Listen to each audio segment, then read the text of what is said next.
Sejam bem-vindos, meus irmãos, a mais um momento de oração, momento de estudo, momento em que nós nos encontramos na leitura do Evangelho segundo o Espiritismo, onde possamos tirar dele os elementos necessários para nos transformarmos intimamente, elementos que nos trará compreensão dos acontecimentos que chegam até nós, e que de alguma forma contribui para sermos pessoas melhores, espíritos mais evoluídos.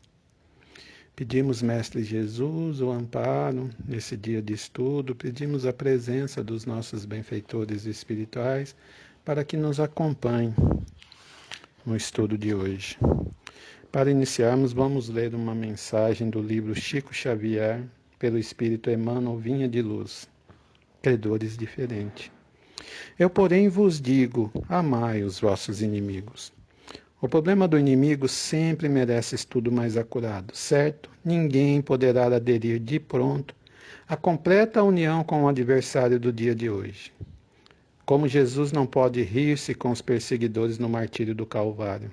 Entretanto, a advertência do Senhor, conclamando-nos a amar os inimigos, reveste-se de profunda significação em todas as facetas pelas quais a examinemos, mobilizando os instrumentos da análise comum.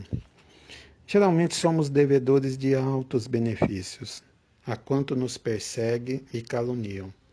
Constitui os instrumentos que nos trabalham a individualidade, compelindo-nos renovações de elevado alcance que raramente compreendemos nos instantes mais graves da experiência.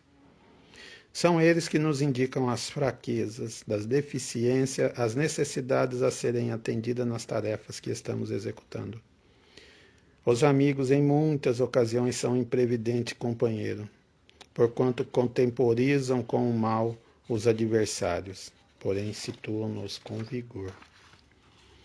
Pela rudeza do inimigo, o homem comumente se faz rubro e indignado uma só vez, mas pela complacência dos afeiçoados, torna-se pálido e acabrunhado vezes sem conta. Não queremos dizer com isso que a criatura deva cultivar inimizades. No entanto, somos daqueles que reconhecem por benemérito credores quando nos proclamam as faltas. São médicos corajosos que nos facultam corretivo. É difícil para muita gente na Terra a aceitação de semelhante verdade. Todavia, chega sempre um instante em que entendemos o apelo de Cristo em sua magna extensão. Mestre amado Jesus, estamos aqui iniciando mais uma vez o nosso Evangelho. Pedimos que estenda as suas bênçãos a todos os membros dos grupos que, de alguma forma, contribuem para a divulgação do seu Santo Evangelho. Ao canal, Reflexões Diárias no YouTube, onde são gerados os evangelhos, as orações, aos grupos Reflexões Diárias, Allan Kardec, Caminho da Espiritualidade no Facebook e todos os outros grupos, que replicam esse evangelho, a página Osmar Pires no Facebook, aos canais Reflexões Diárias, Allan Kardec, Caminho da Espiritualidade no WhatsApp, a todos os outros grupos que de alguma forma contribuem na divulgação, a todos os administradores, aos grupos de estudos, a todos os integrantes dos grupos, a todos aqueles que colocam o nome dos seus entes queridos para a oração, que de alguma forma, alguma pessoa que tenha contato com o Evangelho ou que tenha seu nome colocado nas orações possa ser atendido segundo as suas necessidades. E que também esse Evangelho possa servir de luz, de compreensão a todos aqueles que nós elevamos nossos pensamentos e que de alguma forma possa ser tocado pelo amor do nosso Mestre amado Jesus. Hoje nós faremos um Evangelho do capítulo 12. Amai os vossos inimigos. Restituir o bem pelo mal. Aprendeste que foi dito, amarei o vosso próximo e odiarei vossos inimigos. Eu vos digo, Amai vossos inimigos, fazei o bem a quem vos odeia, e orai por aquele que vos persegue e vos calunia, a fim de que sejais filhos de vosso Pai que estais no céu, que faz erguer o seu sol sobre sobre os bons e sobre os maus, faz chover sobre os justos e os injustos. Porque se não amardes, senão aquele que vos ama, que recompensa disso tereis? Os publicanos não o fazem também? Se não saudardes, senão os vossos irmãos, que fazei nisso mais que os outros? Os pagãos não fazem também? Eu vos digo que se a vossa justiça não for mais abundante que a dos escribas e dos fariseus, não entrareis no reino dos céus. Mateus capítulo 5, versículo 20, 43 a 47. Se não amardes, senão os que vos amam, que reconhecimento nisso tereis, uma vez que as pessoas de má vida amam também aqueles que as amam? Se não fazeis o bem, senão aquele que vos fazem, que contentamento nisso tereis, uma vez que as pessoas de má vida fazem a mesma coisa? Se vos não emprestais, senão aquele de quem esperais receber o mesmo favor, que reconhecimento nisso tereis, uma vez que as pessoas de má vida se emprestam de modo para receber a mesma vantagem?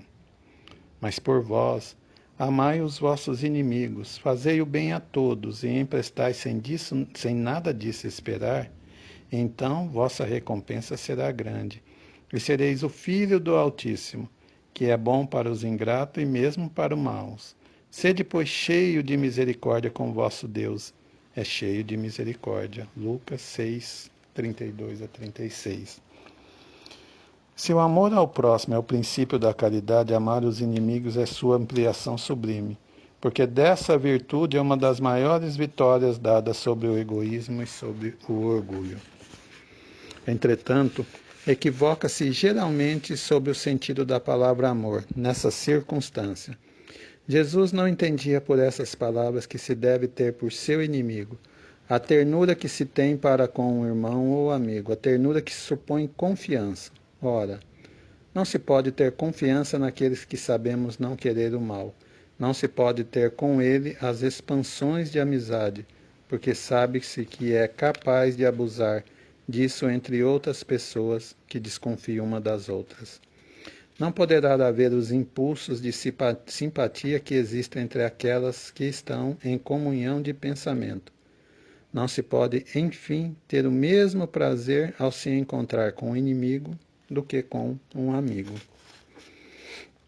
Esse sentimento resulta mesmo de uma lei física e de assimilação da repulsão dos fluidos. O pensamento malévolo dirige uma corrente fluídica cuja impressão é penosa. O pensamento benevolente vos envolve em um eflúvio agradável. Daí a diferença de sensação que se experimenta à aproximação de um amigo ou de um inimigo. Amar os inimigos não pode, pois, significar que não se deva fazer nenhuma diferença entre eles e o amigo. Esse preceito não parece difícil, impossível mesmo de praticar, senão porque não se crê falsamente que lhes prescreve dar o mesmo lugar no coração. Se a pobreza da língua humana obriga-se a servir da mesma palavra para exprimir diversas nuances do sentimento, a razão deve nos diferenciar segundo ao caso. Amar seus inimigos não é, pois, ter para com eles uma afeição que não está na natureza, porque o contato de um inimigo faz bater o coração de maneira diferente da de um amigo. E não é ter contra eles nem ódio e nem rancor, nem desejo de vingança. É de perdoar, sem intenção e incondicionalmente, o mal que nos fazem. É não opor nenhum obstáculo à reconciliação. É lhes desejar o bem em lugar de lhes desejar o mal. É se regozijar em lugar de se afligir pelo bem que os alcança. É lhe estender a mão e segurar em casos de necessidade. É se abster em palavras e em ações tudo o que possa prejudicar. Enfim, é lhe restituir todo o bem pelo mal, sem intenção de os humilhar. Quem quer quem quer que faça isso, cumpre a condição do mandamento: amar os vossos inimigos. Amar os inimigos é um absurdo para os incrédulos. Aqueles para quem a vida presente é tudo, não vê em seu inimigo senão um ser nocivo, perturbando a sua tranquilidade, e do qual crê que só a morte pode livrá-lo. Daí o desejo de vingança. Não se tem nenhum interesse em perdoar, se isso não for para satisfazer o seu orgulho aos olhos do mundo. Perdoar mesmo em certos casos lhe parece uma fraqueza indigna de si. Se não se vinga, não se conserva menos rancor e um secreto desejo do mal. Para o crente, mas para o espírita sobretudo, a maneira de ver é diferente, porque ele considera o passado e o futuro, entre as quais a vida presente não é senão um ponto. Sabemos que pela própria destinação da terra deve esperar encontrar nela homens maus e perversos, que as maldades das quais é alvo fazem parte das provas que devem suportar, e o ponto de vista elevado em que se coloca torna-lhes as vicissitudes menos amargas, venham elas dos homens ou das coisas. Se ele não se queixa das provas, não deve murmurar contra aqueles que delas são instrumento. Se em lugar de se lamentar, agradece a Deus por experimentar, deve agradecer a mão que lhe fornece a ocasião de provar sua paciência e sua resignação. Esse pensamento dispõe naturalmente ao perdão. Se ele sente, por outro lado, quanto mais é generoso, mais se engrandece aos próprios olhos, e se acha fora do alcance dos golpes malevolentes do seu inimigo. O homem que ocupa uma posição elevada no mundo não se crê ofendido pelos insultos daquele a quem considera como seu inferior. Assim ocorre com aquele que se eleva no mundo moral, acima da humanidade material. Ele compreende que o ódio e o rancor avitaria, rebaixaria, ora para ser superior ao seu adversário, é preciso que tenha alma maior, mais nobre e mais generosa. Vamos então aos nossos comentários sobre o Evangelho de hoje. No capítulo 12, amai os vossos inimigos, retribuir o mal com o bem. Mateus, no seu capítulo 5, versículo 43 a 48, e Lucas, no capítulo 6, nos versículos 32 e 36, nos trouxe algumas máximas de Jesus, Amai os vossos inimigos, fazei o bem a quem vos odeia, e orai pelos que vos perseguem e caluniam. Se só amardes o que vos amam, em que méritos se vos reconhecerá? Se saudardes apenas os vossos amigos, que fazei mais que os outros?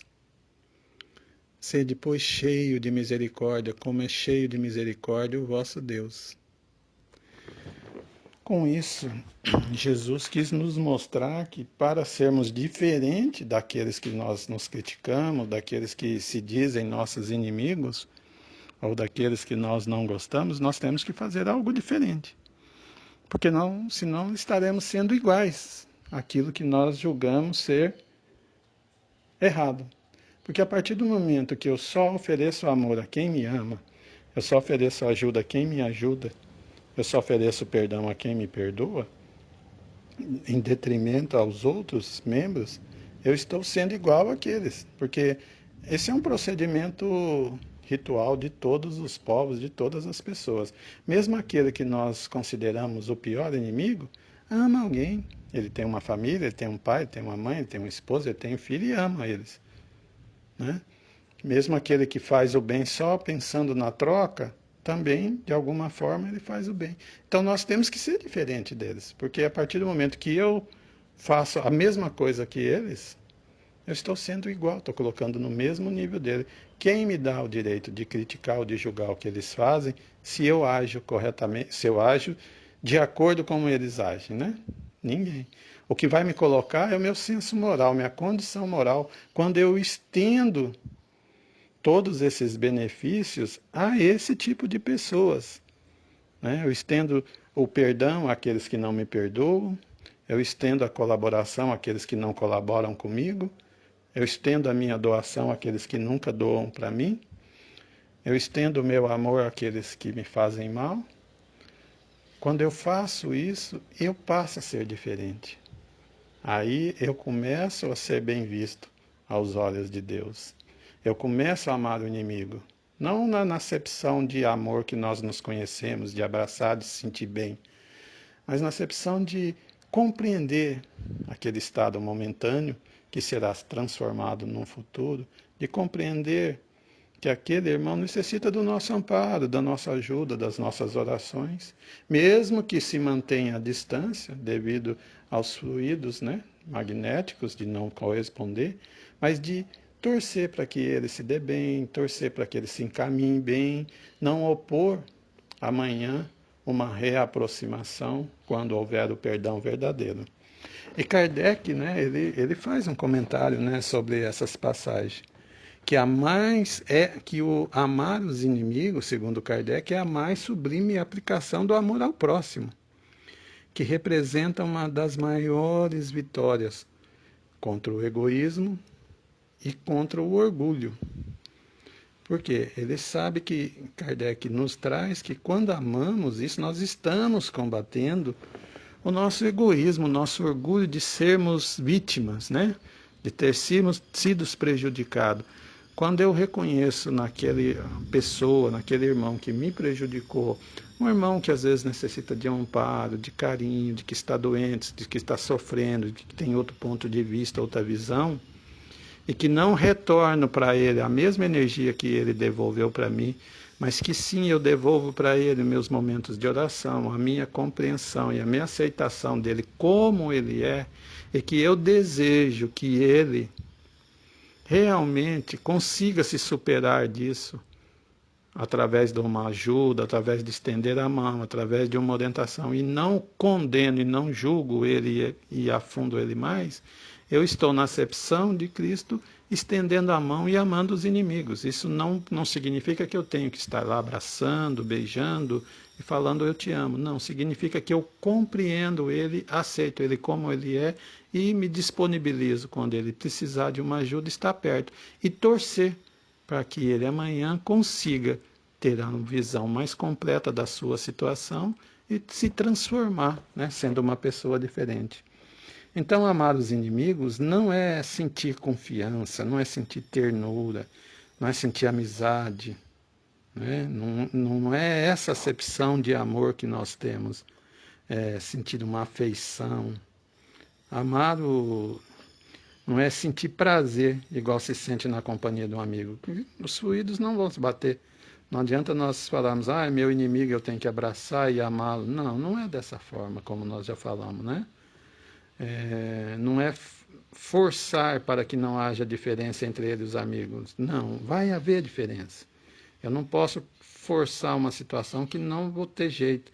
Quando eu chegar perto de uma pessoa que me faz mal, é lógico que vai ser repelido. Eu não vou ter com ele o mesmo sentimento de uma pessoa que eu amo. Mas para a doutrina espírita, amar os inimigos é não guardar ódio dessas pessoas, não guardar rancor, é não desejar vingança, não desejar retornar o mesmo que nos ofendeu.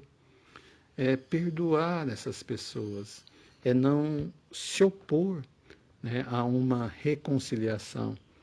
E se ele nos faz o mal, é retribuir esse mal com bem. Eu posso retribuir emitindo pensamentos positivos, fazendo minhas orações, não desejando o mal, desejando que ele se dê bem, desejando que ele tenha boas realizações. Eu sei que é difícil, principalmente para os incrédulos, porque para quem é incrédulo, quem não acredita em Jesus, quem não acredita na doutrina, amar os inimigos é um contrassenso, né? Como que eu posso amar o inimigo? Como que eu posso amar alguém que me faz mal? Segundo a visão dos incrédulos, né? Porque a visão do incrédulo ela é restrita à vida atual. Como que eu posso amar alguém que está me fazendo mal hoje? Né? Porque eu tenho minha vida hoje. Ele não consegue estender essa visão ao passado, às vidas passadas e nem às vidas futuras, né? E então, em função da vida atual, ele não tem interesse em perdoar. Por isso que ele conserva dentro dele o rancor e o desejo de vingar. Agora, para nós, espíritas, a visão que nós devemos ter, ainda que nem todos tenham no momento, mas que nós devemos ter sobre amar os inimigos, é que nós temos que estender essa visão ao passado, ao presente e ao futuro. É saber que as maldades fazem parte das provas que nós temos que passar ou das expiações. É saber que nós não somos vítimas, que chega até nós de alguma forma porque nos pertence. E cabe a nós suportar através da humildade, do perdão, né? Para que nós compreendamos esse irmão através dos nossos estudos, do nosso trabalho do bem, do nosso amor, para termos mais facilidade em perdoar. Em vez de queixar desses irmãos, é agradecer a Deus por nos experimentarmos através deles, porque eles, na realidade, estão sendo um instrumento, um professor que está nos ensinando, porque sempre quando nós encontramos essa dificuldade e que nós trabalhamos em nós essa superação, essa aceitação, quando passamos dessa fase, com certeza nós transformamos em pessoas melhores. Ou seja, eles são ferramentas utilizadas por Deus para nos transformar, né? E essas vicissitudes começam a se tornar menos amargas, porque aí nós compreendemos toda essa essência. Em vez de nós ficarmos naquele sofrimento, naquela dor, naquela amargura, né, no desamor, a minha visão passa a compreender a amplitude daquela dificuldade que nós estamos passando e tudo que dela resulta na minha transformação. Eu passo a ser uma pessoa melhor. E quando eu passo a ser uma pessoa melhor, a minha visão sobre aquelas dificuldades muda por completamente. Então, quando nós estivermos amando um inimigo, outro ponto que nós temos que olhar é que nós não estamos apoiando a perversidade, nós não estamos sendo conivente com os erros deles, né? Isso também tem uma coisa que tem que ficar claro, porque fala, mas eu apoio então o inimigo, eu vou ser conivente com ele. Não, nós não devemos ser conivente com os inimigos. Esse amor não pode se estender à aprovação das más atitudes dele. Quando eu respeito ele na sua opção, quando eu respeito ele naquela condição, não significa que eu aceite os erros. Eu amo ele e não os erros dele, né? Eu aceito ele como ele é, mas não concordo com os erros dele, né? Para que eu, de alguma forma, com a minha atitude de respeito a ele, de compreensão dele, eu possa sensibilizá-lo a transformá-lo. Eu trago ele para a minha energia de amor, de perdão, né? E não ao contrário, eu entro na energia dele de ódio, de revolta. Porque com o tempo, o sofrimento que virá decorrente das más condutas corrige os perversos do mal. Essas dificuldades que nós estamos passando, porque quando ela chega até nós, esse sofrimento, né, porque o sofrimento que chega até nós é decorrente de uma má conduta, ou nessa vida, ou em vidas passadas, e ela vem para nos corrigir, é a nossa escola. Quando eu entro, eu passo a vivenciar essa dor, eu busco me transformar, né? Eu busco ser uma pessoa melhor, porque aqueles que não buscam, a dor permanece. Mas aquele que se transforma, quando decorre do percurso normal dessa dor, ele lá na frente ele sai mais fortalecido, ele sai mais íntegro, mais humano, mais compreensível, sai com uma condição melhor, moral, né? Então Kardec nos mostra que aquele que no mundo moral se eleva, compreende que o ódio e o rancor aviltaram e o rebaixaram. Ou seja, quando a gente percebe que a nossa moral melhora em decorrente da nossa reforma íntima, do nosso trabalho de melhora íntima, né, de melhora espiritual, a gente percebe que nós tornamos pessoas melhores e o nosso ódio, o nosso rancor, eles vão diminuindo. Então, esse é o nosso processo de crescimento. Esse é o nosso crescimento de superioridade sobre o outro. Nós precisamos de ter uma alma mais nobre, mais generosa daqueles que se dizem nossos inimigos, para que então nós possamos contagiá-lo pelo nosso amor e pelo nosso exemplo, né? E não sermos contagiados pelo ódio, pela amargura e pelo desamor deles. Essa é a finalidade. Trazer eles para nós e não nós irmos ao encontro dele no sentido de energias, né? De atitudes e de sentimentos. Devemos sim ir ao encontro no sentido de acolhimento, nesse sentido. Então, quando nós amamos os nossos inimigos, é na acepção de compreensão, de aceitação dele como ser, e não na aceitação dos erros dele. Nunca ser conivente com os erros, mas devemos separar ele dos erros. Não podemos comparar um viciado com os seus vícios. O vício deve ser combatido, mas o viciado deve ser acolhido, né? Nós não podemos combater o viciado alijando-o a um mundo inferior, a uma condição inferior, como nós condenamos o vício dele. Tem que ser separado. Ele é digno do nosso apoio, digno das nossas orações, digno da nossa paciência, né? Aqueles que nos agridem verbalmente, moralmente, igualmente. Possamos então nós revermos as nossas atitudes. Como que nós estamos nos envolvendo com os nossos inimigos? E olha que nós temos, né, já estudamos em outros evangelhos, inimigos dentro dos nossos lares. E esses são os primeiros pontos. Será que nós estamos tendo a paciência com aqueles que se dizem nossos inimigos dentro dos nossos lares? Quantos casos nós não vemos de pais, mães, filhos, irmãos, né? Que não conseguem se acertar. Nós estamos num processo de mudança, de reestruturação interna, né? É uma demanda muito brava, muito forte com os nossos egos, com esse nosso egoísmo, né? Com nossas avarezas. É um processo que sangra na nossa carne quando nós combatemos em nós, dolorido, mas ele é necessário. A cada evangelho, nós somos convidados a entrar dentro de nós e mexer nas nossas feridas, a limpar essa sujeira que nós carregamos decorrente de várias e várias vidas, a combater esse egoísmo e esse orgulho que nos impede de cedermos, que nos impede de estender a mão àquelas pessoas que nos magoam.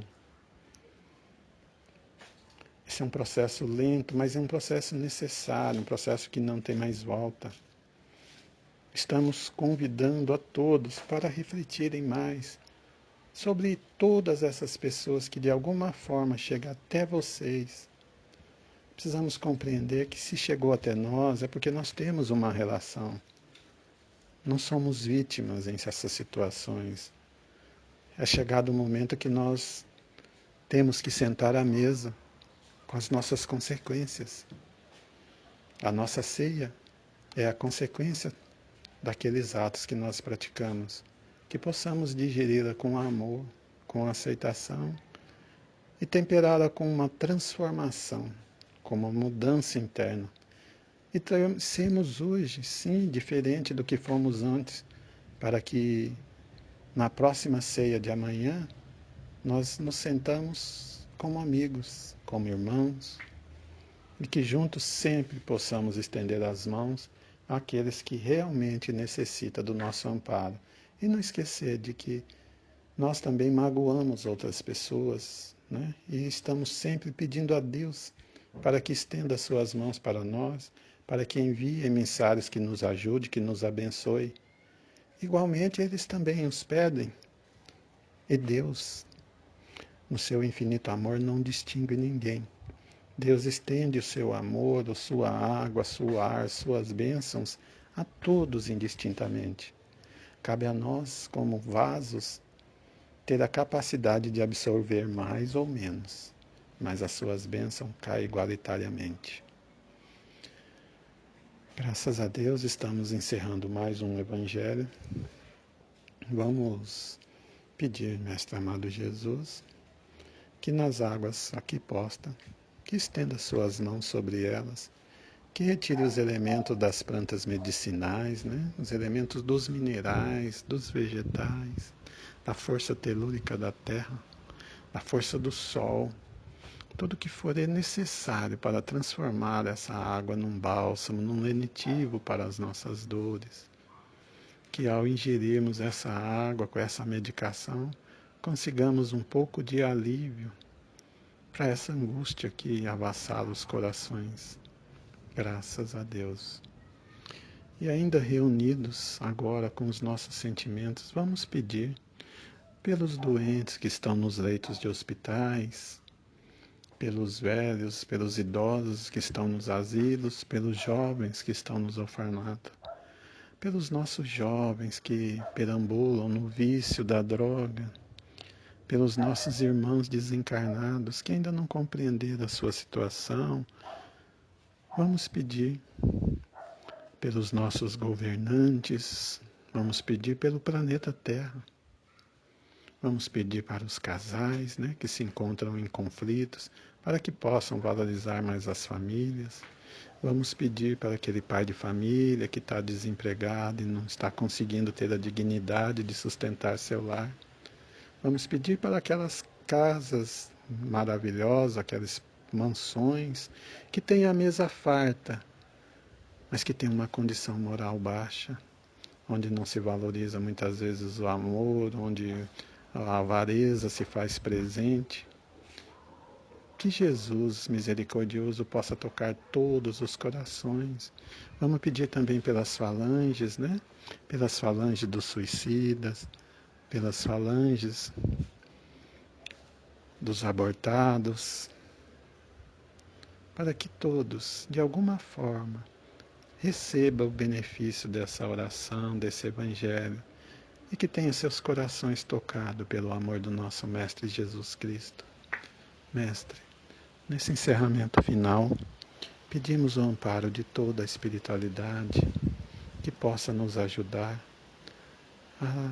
através do seu amor, através das energias benéficas do universo, do amor, do perdão, da caridade, da humildade, e que juntos consigamos emitir, através da união dos nossos corações, dos nossos perispíritos, encarnados e desencarnados, as energias necessárias que possa envolver cada coração sentido, pensado, falado, cada ser vivente desse planeta, quer seja no plano físico ou no plano espiritual, e que possa receber o conforto. Graças a Deus. Pai nosso que estais no céu, santificado seja o vosso nome. Venha a nós o vosso reino, seja feita a vossa vontade, assim na terra como no céu. O pão nosso de cada dia nos dai hoje. Perdoai as nossas ofensas, assim como nós perdoamos a quem nos tem ofendido. Não nos deixeis cair em tentação, mas livra-nos do mal. Amém. Porque teu é o poder, o reino e a glória para hoje e sempre. Que assim seja.